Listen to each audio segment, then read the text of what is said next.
Hello and welcome to the Fully Charged Show podcast. Now, one of the things I love about making this series is I get the chance to talk to really influential and well-informed people about all aspects of the future of transport and energy, and this week is really no exception. On Thursday afternoon, I walked through the truly vile London weather. In the city of London I was, in the city. Oh my life, it was grim. It was apocalyptic, thank you. Apocalyptically unpleasant. Freezing cold rain, just really heavy rain. Everyone looked so miserable. But I walked out of that misery and into this extraordinary new building that I didn't even know was there. I've never seen it before. I mean, it's actually been there a few years. I don't go into this city very often.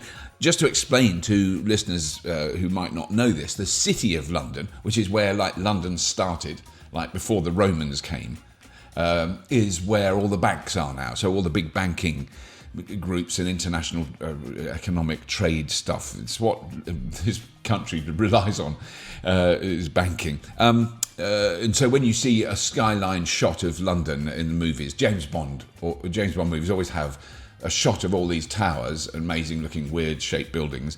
That is the City of London, near Tower Bridge, which is the bridge that lifts up and has two towers. Anyway, that's got nothing to do with it other than I was in one of those towers. I got into this building, got the lift to the 33rd floor, and yes, it was a glass box, and yes, it was a bit dizzying, and yes, they had to slow it down from when they first made it because people started throwing up in it.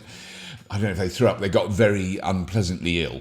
It frightened people because you're in a glass box flying up the side of a building. It's slightly disturbing. So after all this, I was greeted with a wave, not a handshake, by Bryony Worthington. She is otherwise known as Baroness Worthington. She sits in the House of Lords and has spent her entire adult life campaigning for environmental issues and more recently renewable energy and in specifically electric transport. So obviously being in a position to influence things at a governmental level and having an insight into what's going on with lobbying groups from certain industries is very useful. She is a fascinating person to talk to. So Bryony and I sat in a glass-walled office on the 33rd floor. All around us were data analysts, which were, I suppose, analysing data, but they do it very quietly, so you shouldn't hear them. But just before we start, I want to thank our sponsor for this episode. And one of the things we're really trying to achieve on the Fully Charged podcast is to find sponsors we can really get behind and who we know have broadly aligned aims with this channel. And LV Insurance really, really does fit those criteria. I've spent a lot of time talking to them and they really get the specific requirements of electric car users. So this episode of the Fully Charged podcast is sponsored by LV.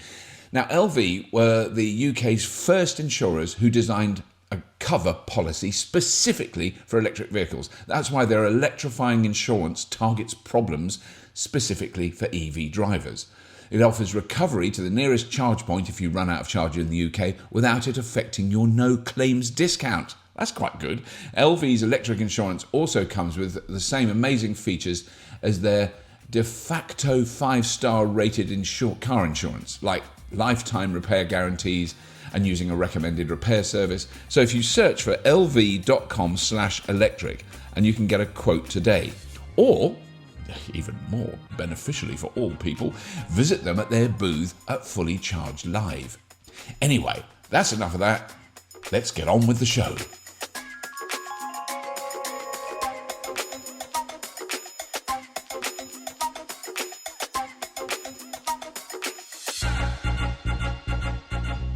We're on the 33rd floor. I'm so excited about this. I couldn't look out of the window when we went up. I did in the end. No, but it does make me a bit... The lifts are terrifying. They had to slow them down. When they first opened this building, the lifts were even faster. I bet they were, yeah. So they're those external lifts.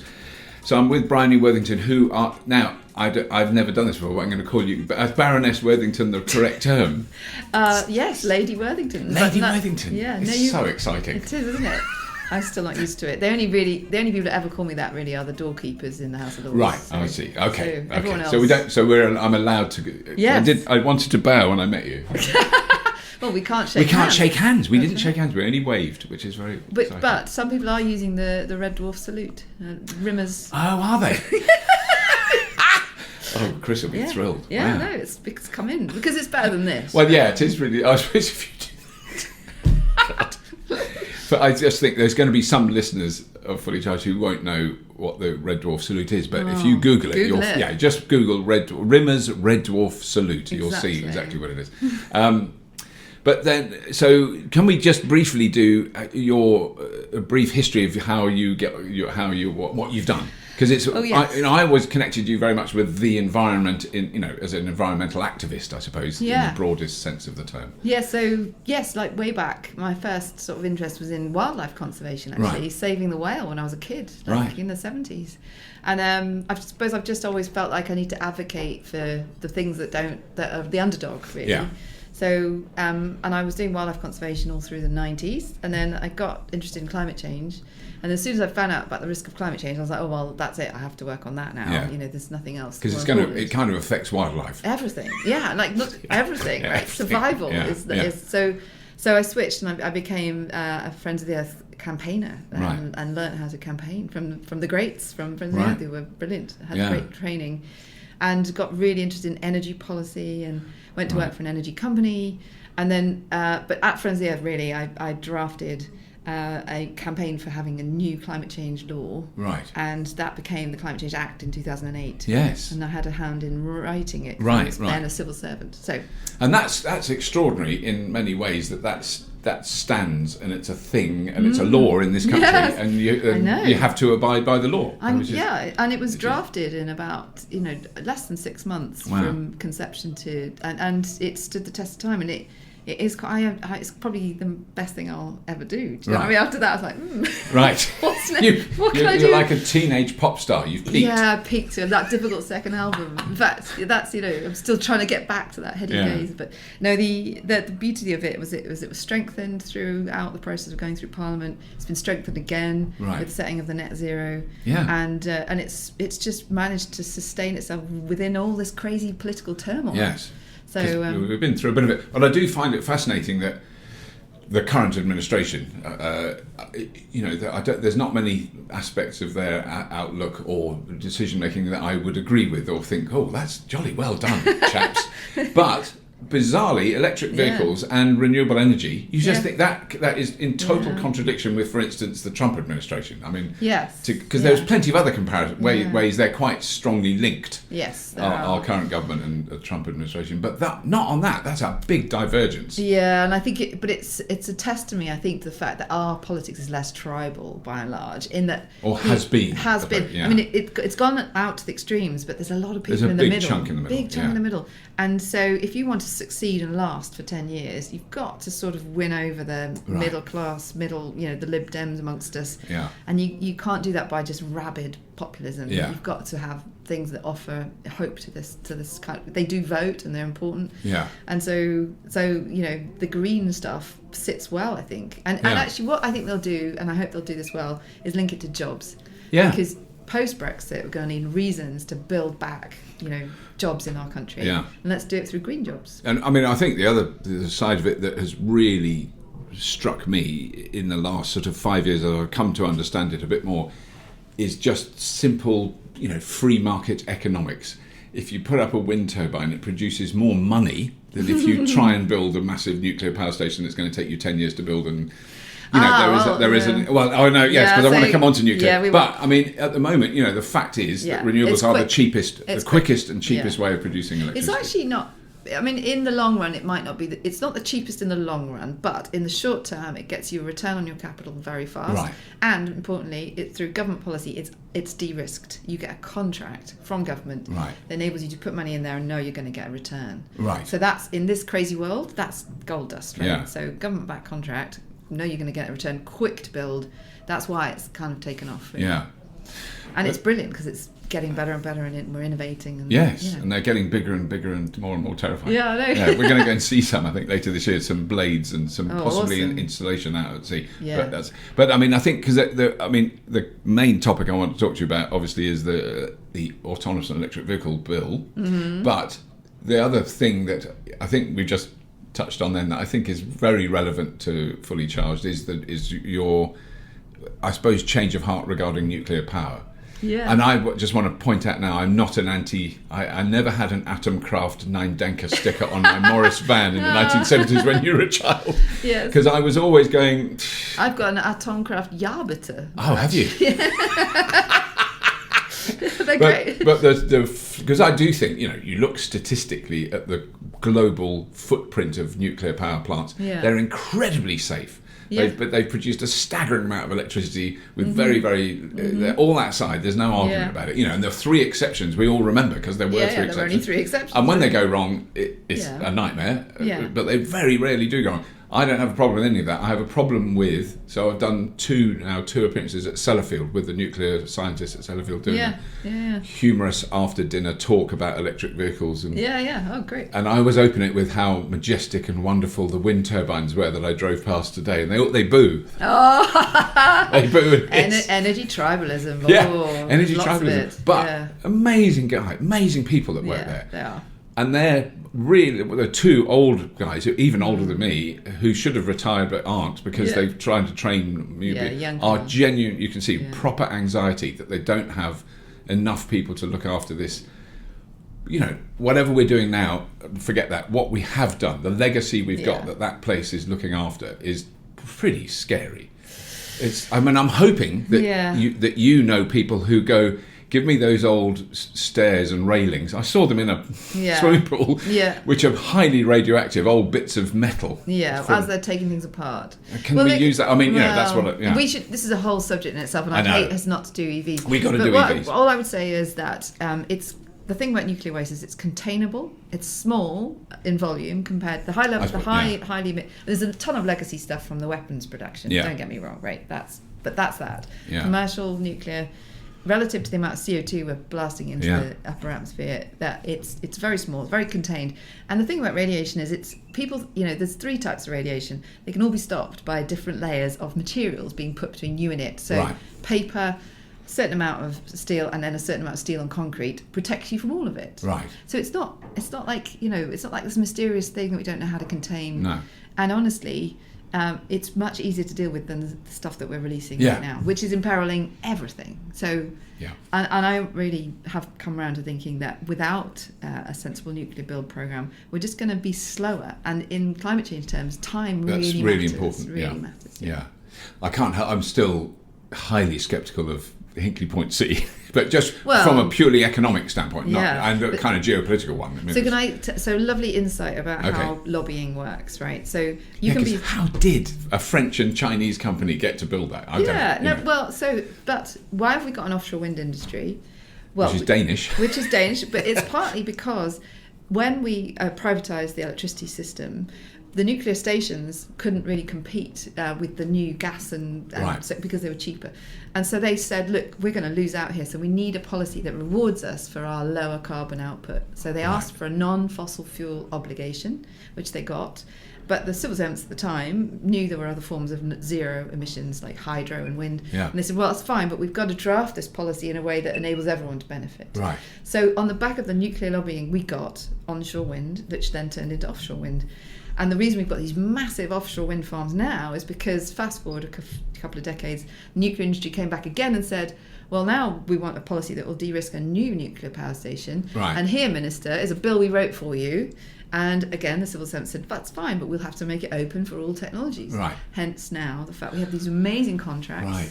So the fact that nuclear industry exists, very tied together in really many ways. Tight. And actually, it's a lesson in how do you get things done. You do need incumbent players who know how to do the system and who lobby for the right policies, and it can then move things on.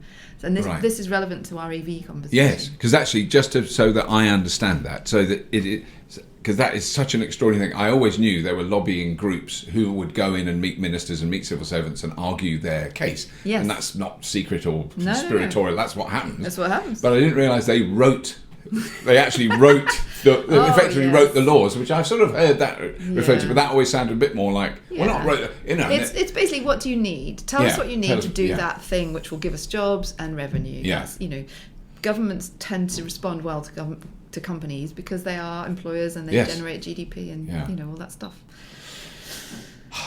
I know, it's crazy. But you see, that's why I always say energy tribalism is mad. We should all the zero carbon technology should play nicely together, and they don't, but they should. Yeah, I mean that's the underlying sort of mantra. It's not the right word, but I grew up in the 70s, so I'm a bit of a hippie. But the underlying sort of theme, subtext, whatever it is, there's a term that describes it for fully charged, is stop burning stuff, which is impossible, and we'll never stop burning stuff completely. Yeah. But we can, but having that as a central theme, then I go, well, if you can charge your car from solar panels, and it goes down a very short wire and through an inverter and into your car, that's good.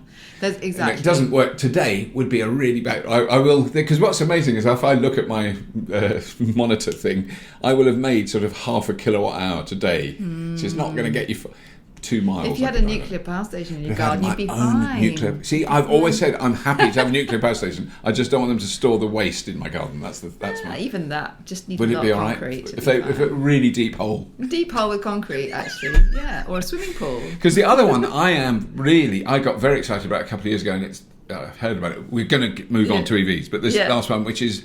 I've been on a nuclear submarine filming, and it was so funny because the man told, as I went down the long ladder from the conning tower, he said, when you get to the bottom, sir, do not look to your left, turn to your right and walk straight on, because it was top secret, it was the engine room. Immediately you wanted to look to your Well, no, I didn't know, I was terrified, so I thought they'll shoot me. So I went down the ladder, turning to the right, and then I heard a door open go, "Hi Robert, can I have a selfie?" And it was the engineer. So he opened the door into the most secret engine room that you could possibly see, which was some white pipes. If I was tortured, I'd say there was no, got a clue. Yeah. And he wanted us, this big burly dude wanted us selfie, because this was for Scrappy years ago. But that technology has proven itself I know.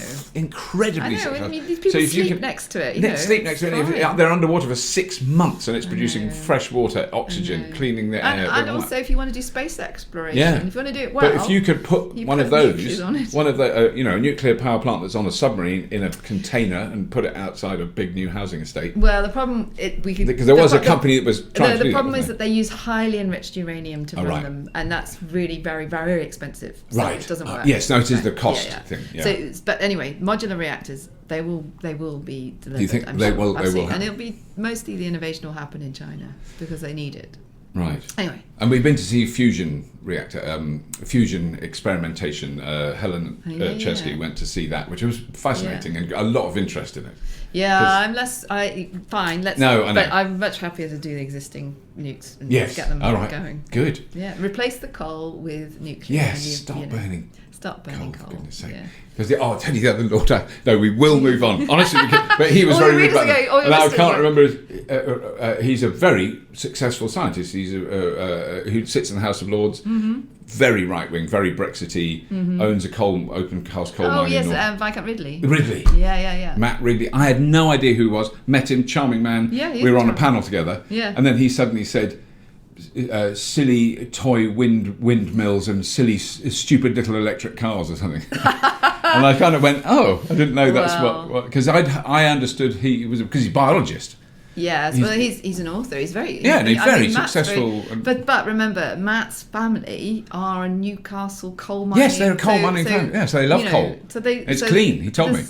Well, of course it's clean. But anyway, so we don't follow each other on Twitter. I mean.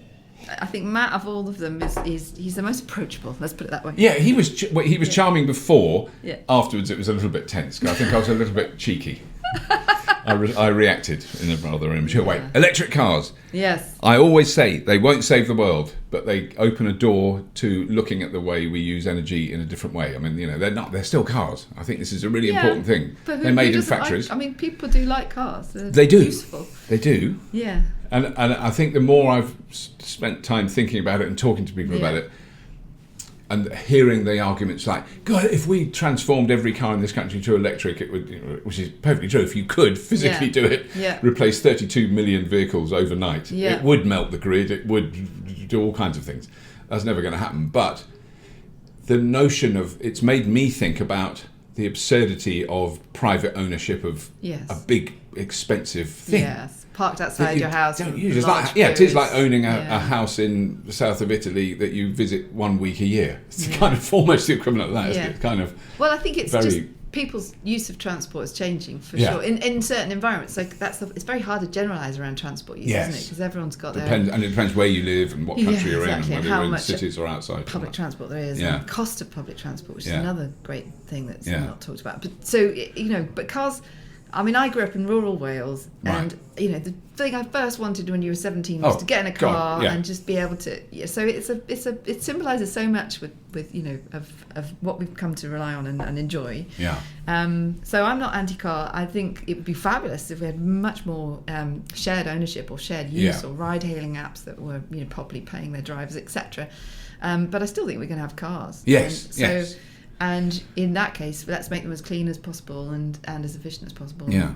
And electrify them, because, like you said, really running an electric car, it's a very narrow supply chain. There's electrons into a battery, motors, and a controller. It's so direct. It's just very direct. Yeah. And when you think what has to happen to get that petrol to your pump, and then it's just so much more convoluted. Absolutely, that has been my bugbear from really when I first went in an electric car, and I went, because I'd filmed it's just that weird thing. I've done these weird jobs for proper telly. So I did a series called How Do They Do It? And one of the places we went to was the refinery in southwest Wales.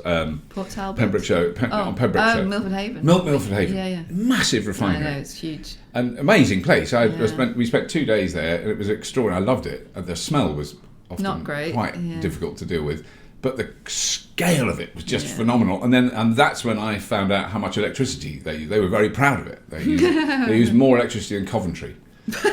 Which see that when I was at school in Wales, we'd go there on our school trip, right? Because that was it. You'd go and as part of your indoctrination, you get to learn how the fossil fuel industry works. Right. It's part of your learning. It's like, now hopefully we'd go to an offshore wind farm. Yes, I wonder. Yes, I bet. Well, you should go there because it's because 99% of us still use petrol every day and diesel. That's where it comes from. 20 years ago or more, we could have decided this decision that we're facing now earlier, and then we would have bought ourselves more time. I do regret how slow this transition has been. We are at the point now where it's almost too late. So we should have done this a lot earlier. I mean, I think there's. I mean, I don't know if I'm sure you've had those discussions, but I'm certainly aware of the foot dragging of the automotive industry. Not that they don't, they know they've got to do it. I think they accept that now, right from top management down to... Only very recently. Yeah, but I'm talking the last year. Germans have said to me, but our cars are perfect. Yes. I'm glad you did the accent. Yeah, sorry, that's terrible, isn't it? I did do German A-level just to qualify. Oh, God, you do it. You should do it in German. We do have a lot of German listeners, but they're all lovely and they would appreciate it. They've got a sense of humour. I'm not, but now I'm tempted, but I'm not going to do it. But you're right, it is that, I think the turnaround we've seen in the last year in that aspect of the industry finally changing. Realising. And I've just test driven the VW E-Up ! Which is brilliant. Is it? I think it's like close to the best electric car I've ever driven because it's so simple. It's there's nothing fancy about it. Yeah. It's cheap. Yeah. It's just slightly more expensive than the petrol one. So much cheaper to run. Is that to buy or to buy? Yeah, so to run it will be cheaper. Oh, it'll be virtually nothing. I mean, it really does have like 100. Because once you get to the sort of 150-ish mile range, you don't know what range means. You just drive somewhere because you need to go there and you drive back and you don't do anything else because it's so easy. Yeah. And that was a really brilliant little car, and it's so easy to park. So, but now the question is, they've developed this lovely car, they've got you to drive it, they've got nice PR around it. Are they going to make any, and will they sell them to you? They make enough.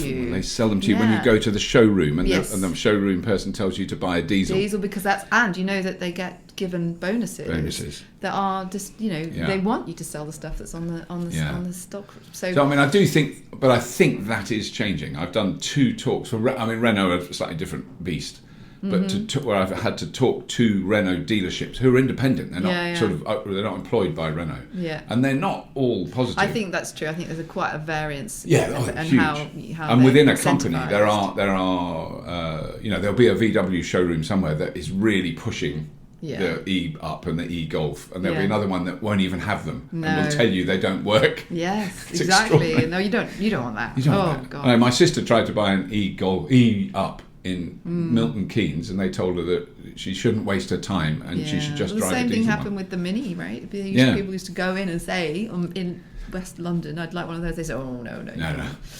It is extraordinary, isn't it, that change? But then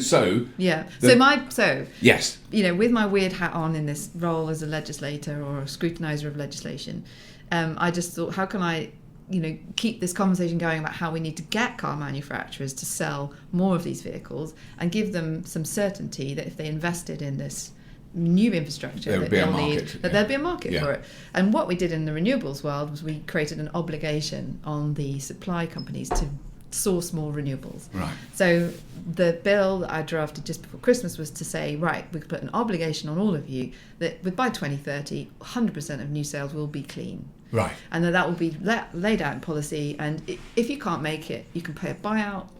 So it's not like. But well in advance there is this target, and that this is going to be the trajectory. Because the problem is, if you, I mean, they can make demand because that's what they do. That's why they spend all their money on advertising, right? They do bring demand on, but at the same time, to now invest into Britain, post Brexit, it's a bit of a hard sell. So. And car buying is down, as we know, because people are sort of holding back, waiting. So to give them the confidence, we think policy could be brought in to make that clearer, and then they could invest on the back of it. That's what my bill was mainly aiming to do. And as all private members' bills, it's got very little chance of actually making it into legislation unless we can build around it and get the government to take it on. And I was delighted to see Grant Shapps saying now there's going to be a public consultation on the phasing out of internal combustion engines.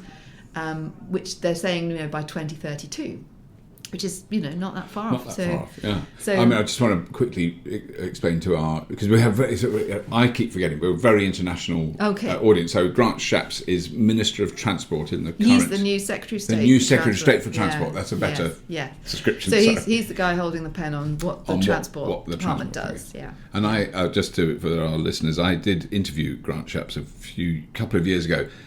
And he's not. I wouldn't align myself with his party politically, but I got on with him really well. Yeah. He gets local quality air pollution on a very personal level. He has asthma, and so do two of his children. Yeah. It's a real personal thing. He hates diesel more than I do. Yeah, well, particularly in London, it's become such an unbelievable.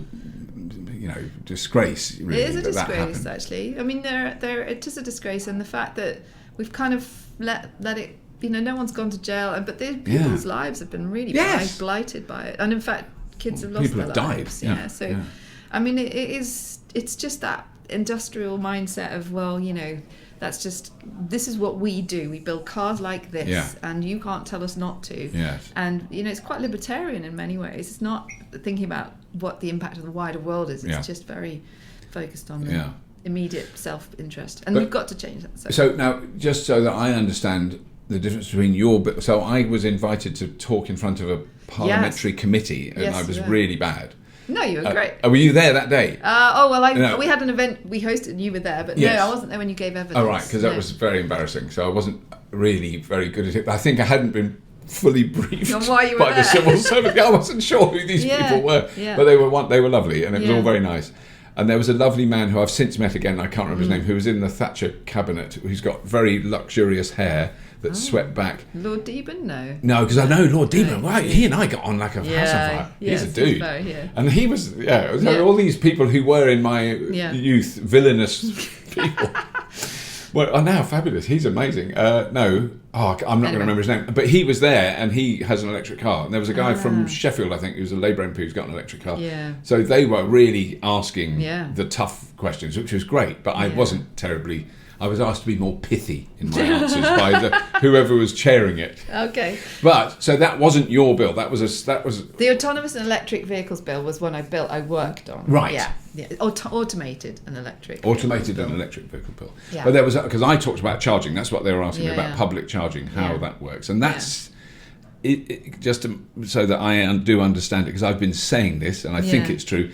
If you install a new rapid charger, regardless of the company doing it now, does it have to have a tap to pay facility Is that a law? It was those. Or was that an advisory? Yeah. So the because bill, they seem to be doing it. Yes. Basically, all the new ones do. The bill was a bit of a cardboard warship. You know, it was kind of like, if you don't do this, we will regulate. And the government took a ton of powers, including you have to put charging into motorway service stations, and you have to maintain these chargers and keep them operational.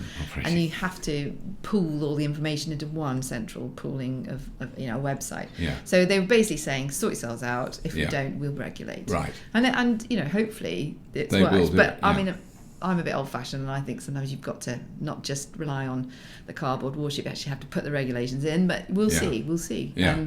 And I think everyone's waiting, aren't they, for this year to see whether there is genuinely an uptick in purchases. But I mean, I do think the from my experience, because we've both been driving electric cars a long time, but from when I first had an electric car and there was one rapid charger in Cirencester, which was strangely enough not that far from where I live, so I could go and use it. It was but all I did was drive there, charge, and drive back. There was no, it was ridiculous. But the difference between that and now, when I've driven up to Scotland in a Nissan Leaf, and it takes longer. Actually the train's much nicer. Yes. But it's possible. You can do it. And now with this current generation and the next generation of cars, it's easy. But and also, so there's this kind of meme in government that it'll never take off until we've got every motorway able to be travelled on. But actually, they're not used that much. They're not used that much, and they're expensive. And most people are going to probably try and find a destination charge at home or in their office or wherever they frequent supermarkets. And that will be where they charge, and it'll be more affordable. And I think designing the system around the very few people who do decide to drive 100 miles at the weekend to go up the motorway isn't really, that's not what we should be designing it for. We should be optimising it by where is there good grid capacity, so where can you take these cars and have it happen fast. And also, where is there a high percentage of availability of either off-street parking or destination charging? Yeah. And then it can happen without much problem. Yes. But I mean, it is the two examples I've seen. One, obviously, in Norway, at the airport, at Norway, the Oslo airport, there is, I don't know what it is, 780 spaces in a big multi-storey car park, and they've all 780 of them have got a Type 2 socket. Yeah. There is, I think you pay for the parking, but you just plug the car. And so we went round for hours, and there was thousands of electric cars all charging. Because they're not being, no one was waiting. That's the key thing. I was trying to explain to people who've never driven them. You've got to arrange your life, and it takes a little bit longer to make sure you never wait while your car's charging. You're doing something else. But exactly.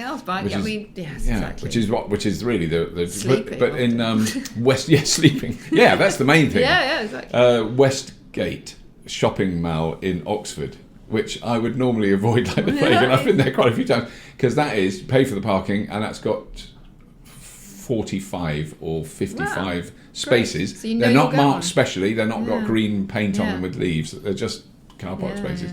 And you always find one, and you plug it in, and it just starts charging. Brilliant. Which is so good. So then I've been to the movies, seen some mates, had a meal, gone back. And got a free tank. And it's full, and you go, what's not to like? Yeah, exactly. And I mean, one of the things we've got to crack, and this is quite serious, is how do we make this all affordable for people who are currently locked into, certainly can't afford a Tesla, can't even afford a new can't afford a new car. Of course, exactly. Of course not. Yeah. And so they're waiting for the second-hand market. And it is hard. It's hard. There's not enough flow through to come down. So I think purchasing fleet vehicles will help, because they get turned over quicker and they'll come in.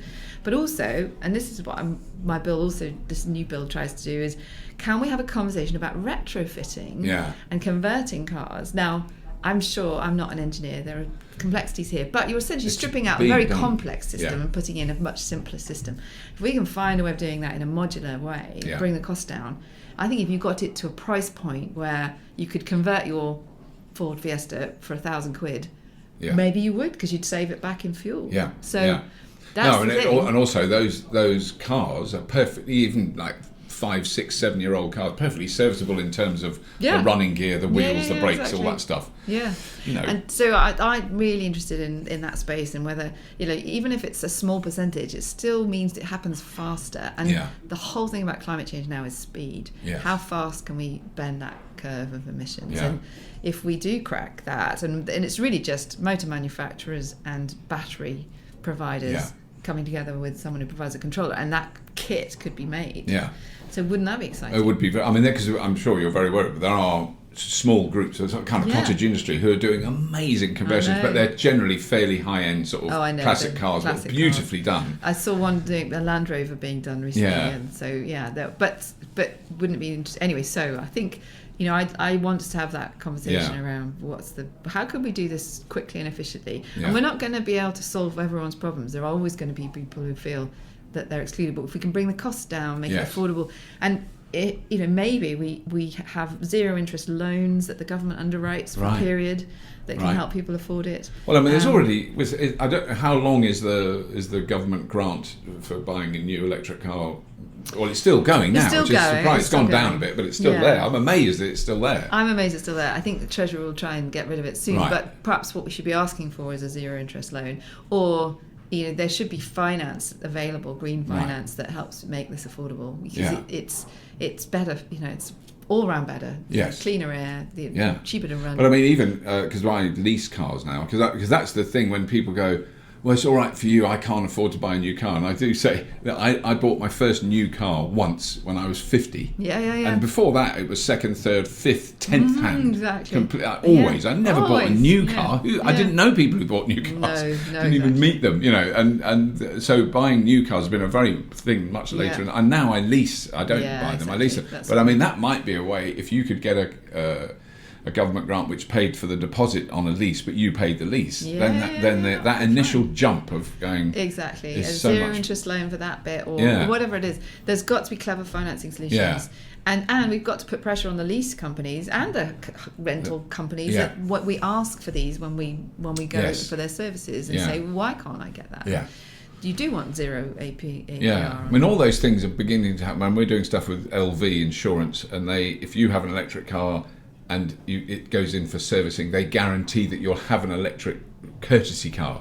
Great. Because I've done that where I've taken the Leaf and they give me a diesel Nissan and I go, I don't want that. It's got a manual gearbox. I don't know how to use it. And it's weird, isn't it, when you go back to I stall. It's so embarrassing. I know, that's hard. When we've done holiday rentals, little Fiat, and I stall it in a junction in Italy and going, I'm sorry, I forgot. I forgot there's that other pedal you've got to press. Yes, no. Hopeless. It's nowhere near as enjoyable. No, noisy and slow and expensive. Anyway. So, all round better product, but we've got to make sure that we can trigger the investment, and I do think government policy is needed to kind of make sure this happens fast. Right. So, because then, I mean, the things that are just the observations, you may not have more information about it very briefly, but I went to see the new London taxis when they first came out. And we did a test drive in them when it first, and I just thought cabbies are not going to like these. They're good because they're expensive and they're bigger, and they're going to say electrics. There's so many of them. They have adopted those. Yeah. It's extraordinary. Well, they've worked out it's cheaper to run. Yeah. Because they're all self-employed and they're all under pressure because of the Uberization of everything. Right. So finding a way of reducing your overhead is partly what's. But I think it cleaves a little bit. Those who've got off-street parking, love them. They love them. Yeah, the ones who have to queue up to charge. Because that was I interviewed Mayor Khan late last year about they're putting in rapid chargers specifically for taxi drivers. I've seen one so far, they've got to create some kind of hub and make sure that they're well served. Definitely. But I mean, they are so much nicer to go in if you're. Well, I think there's been studies showing that some of the older diesel ones that you get a ton of pollution up through the floor. No, I mean, it's not good. So you're hurting yourself. Well, there was a period of time when there was a breed of diesel taxi that had bought military diesel engines from Poland that the Polish army wouldn't use because they were too dirty and unreliable, and they put them in London taxis because they got a job lot of them cheap. I'm not saying that some of our business practices are well dodgy, but that was cabbies telling me that, so you never know.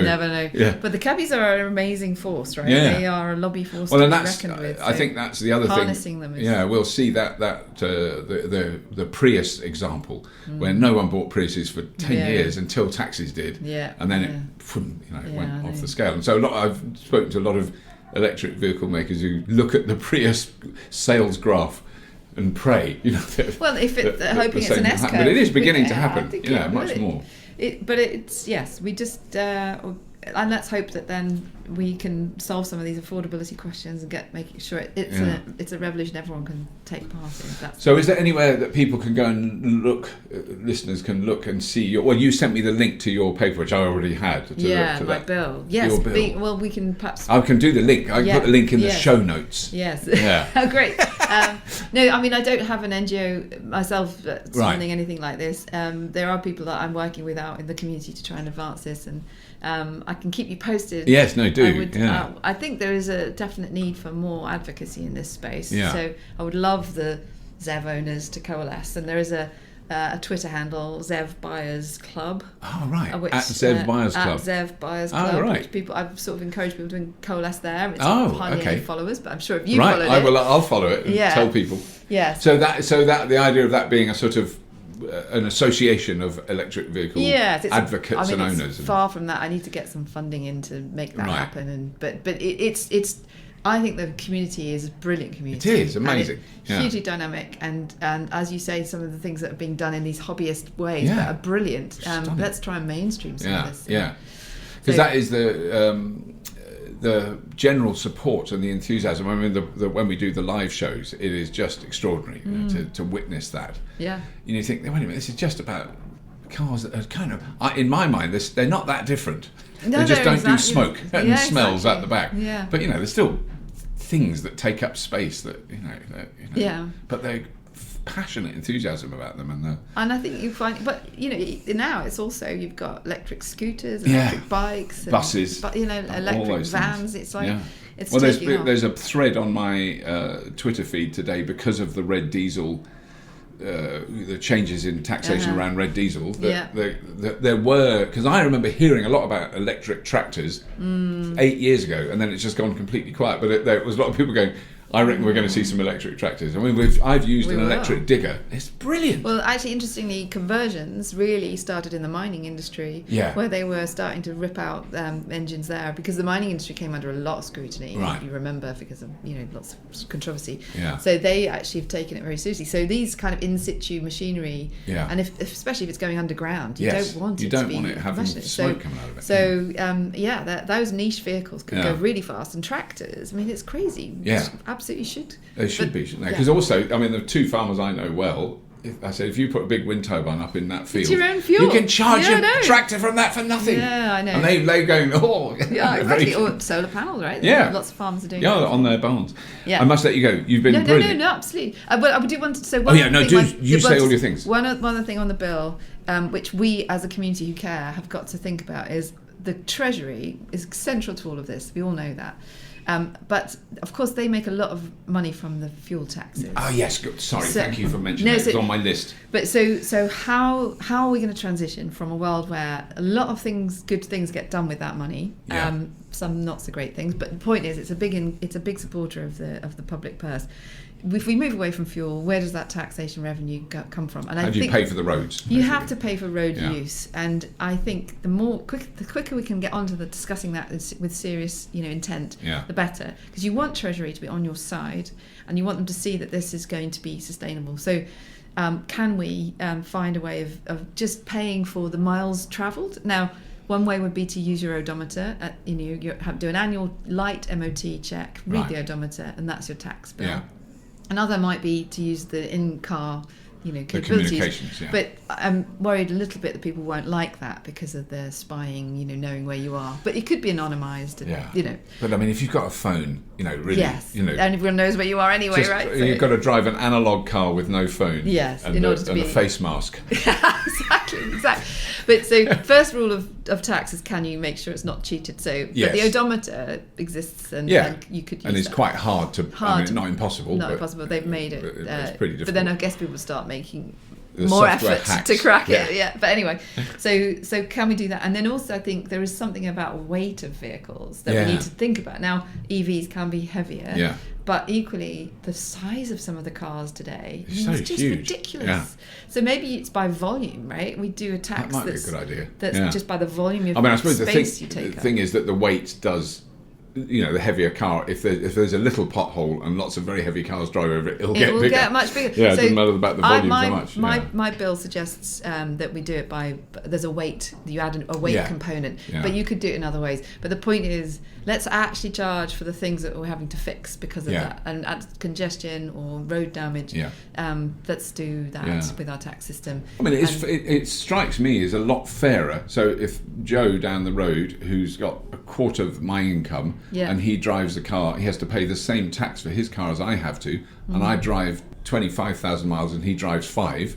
That is really unfair at the moment. And we got the same car. I'm saying, we got the same car, we pay the same road tax for it. Oh yes, definitely. And he drives 4,000 or 5,000 miles a year, I drive 25,000 miles a year. That is grossly unfair, even today with today's taxation. Exactly. But so what you're doing is paying through your fuel consumption. So he's So it's that bit that you're actually that we need to fix, and the road tax as well, of course. But so we need Treasury to embrace this as because that is something I get asked a lot. It's actually less more recently, but over the years, people go, so what about all the huge income the government has from fuel duty? And I said, but because I remember being on a panel with Vince Cable. And I was very nervous because I thought he's really posh proper, and I was much smarter dressed than him. I felt like a bit of a sort of flash, anyway. It was a shock because he was quite scruffy, but he's such a lovely guy. I really liked him.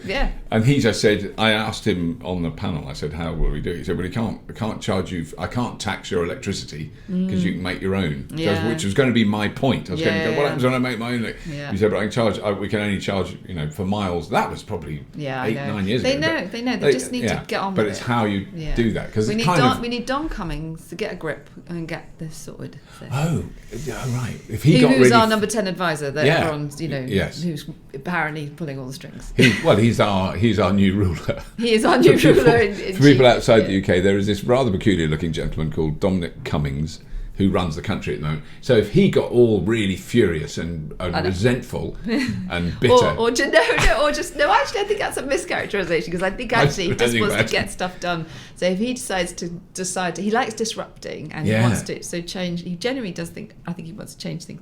So if he got a grip on this and then said, let's do it, then it might happen. Who knows? We can't speculate. And then the other thing, which is going to sound odd because renewables still do need a little bit of help, but why aren't we asking them to pay a small amount into a sovereign wealth fund that is, like we did with we didn't do, but the Norwegians did do, and all that North Sea, and we have, it's kind of, they are making a reasonable profit. We had to create quite a nice carrot to get them to do this. Right. So let's have some of that paid back now. Now the sector is more mature, into a sovereign wealth fund. Oh, are you talking renewables income? Yes. Ah, right. Okay. Income. That'd be because then you see again, Treasury will love you. Yeah. You're able to pay to produce back a bit of dosh. Because they are. I mean, I've got the sneaking suspicion now. You sort of see the scale of the investment. You don't get that kind of, when you're putting that many massive, expensive wind turbines in the North Sea, you don't and maintaining them, and we've got ships going out to keep them going. Yeah. You don't do that because you're losing money.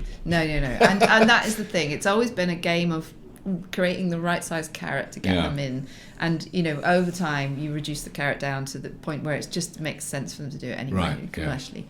So that's, So, but they are, they've dropped the cost enormously. Yeah, it is extraordinary. And it's been extraordinary. And that's the beauty of the private sector, really. Right. When they get going, they can innovate. Yes. No, I've always been. And what you'll watch now, what I'm really excited about, is some of the long-distance transport challenges. So shipping, for example, which is very dear to my heart. They can't really run a battery and take cargo. So they're going to need a fuel.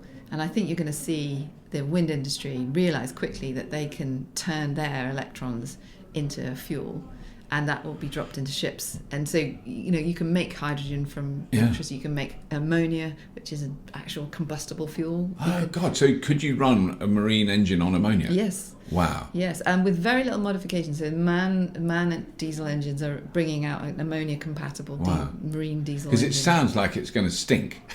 Well, it is bleach, right? Yeah. So, but it will smell very different. But once it's burnt, I have no idea what happens after it's been combusted. Oh, so you do get some nitrous oxide, but you can scrub it because ammonia is a scrubber. So anyway, there are some technical challenges. But no CO2 though. No CO2. No, it's NH3. So there's no CO2 anywhere. Wow, that is extraordinary. Then. Yeah. Because that is certainly, I mean, that's another one of the weird jobs I've done, is get on a big container ship and then ask the wonderful Malaysian captain, who's very funny, how many gallons it uses to get out of the dock. And it isn't, they can't measure it in gallons, it's in tons. I think it was about 16 tons to get it to move. Just 16 tons of bunker fuel. Which is crud, right? That's the worst fuel of all time. Lumps of filth, Yeah, exactly. And if the oil industry wasn't selling it to the shipping industry, they'd probably have to pay to have it taken away. Yeah. It's really toxic stuff. Yeah, and they burned a huge amount. But then we all benefit from that. That ship was full of iPods at the time, exactly. and God knows what T-shirts, and it was from Oh no, shipping's a great enabler of development and trade. I mean, I actually love the shipping sector. I think, but it does need to clean itself up. But it can do, right? And these fuels are becoming available and becoming cheaper. And renewables. I'm very aware of hydrogen and the concepts of hydrogen fuel cells and all that. Also, the big ships often are electrically propelled now, but they're using diesel generators to produce the electricity. So big cruise liners, the actual thing that turns the propeller is an electric motor. It's not a direct connection to, because then they can turn them really. They use the whole thing as a rudder. Oh wow! On a big ship, we went on and filmed on a ship. I can't remember what it was. Huge. One of Anyway. So you could change the power, the source of the power that went in. You could actually, it would be a very easy conversion. And then you've got to store the fuel, because hydrogen unfortunately takes up quite a lot of space. But particularly that as much as you'd need to do that. Does ammonia though? Ammonia is a liquid Still fuel. it takes up more, but does it? It does take up more than diesel, but it's better than hydrogen. I mean, that's the curse when you look at the energy density of fossil fuels. They're just great, aren't they? Oh my God, that's a pint. But going back to our original conversation, nuclear is the most energy dense source of all time. Okay. Right. All right. So you've got to do and when you want to move an aircraft carrier, you build it with a nuclear. You don't mess around. And the Russians are now building nuclear powered ships that are going to be ploughing the waves. So really, we've got to embrace it. Yeah. Okay, I know you're right. Well, there's still a little bit of grit in my resistance. But. You've got to to leave one thought. If we didn't have the natural decaying radioactive elements in the core of the Earth, right? Yeah. So we have naturally occurring radio elements. They keep the sort of molten centre of the Earth, which essentially gives us the magnetosphere. Right, yes. Which means that the solar winds don't blow away our atmosphere. Right. So without nuclear elements, right, we would have no life on Earth. We'd be like Mars. Yeah, exactly. Yeah. So you have to love nuclear fission, because it is actually sustaining life. Right. Embrace the atom. Embrace the atom. That's a great sentiment to end on. Baroness Worthington, thank you so much. No, well, it's been a pleasure. Thank you.